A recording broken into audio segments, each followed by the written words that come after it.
কাছে তুলিয়াছে। এমন সময় বহির্দ্বারের ওপার হইতে স্ত্রীকণ্ঠের আওয়াজ আসিল, বিনায়কবাবু, আসতে পারি? বিনায়ক ক্ষণিক দ্বারের পানে চাহিয়া রহিল, তারপর পেগ নামাইয়া রাখিয়া হাসি মুখে অগ্রসর হইল। বিনায়ক, এসো মনিকা। মনিকা ঘরে প্রবেশ করিল। তাহার আবির্ভাবে ঘরটা যেন ঝলমল করিয়া উঠিল।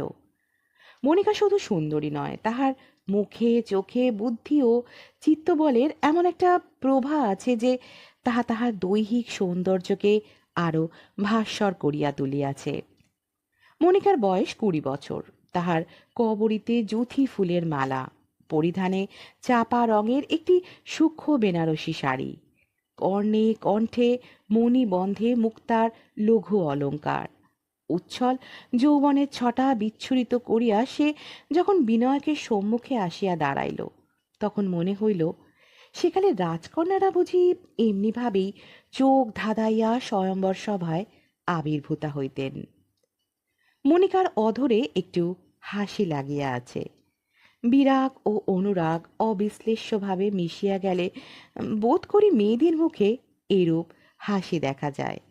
মনিকা বলিল, আমার চিঠি পেয়েছিলেন?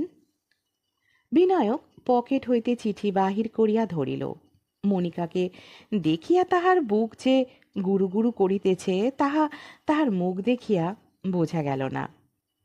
বিনায়ক, সেকালের পণ্ডিতগুলো ঠিক ধরেছিল, স্ত্রী জাতির চরিত্র আর পুরুষের ভাগ্য কখন কি ঘটবে বলা যায় না। আমার ভাগ্য যে হঠাৎ এত প্রসন্ন হয়ে উঠেছে তা 10টা বেজে 25 মিনিটের আগে জানতে পারিনি।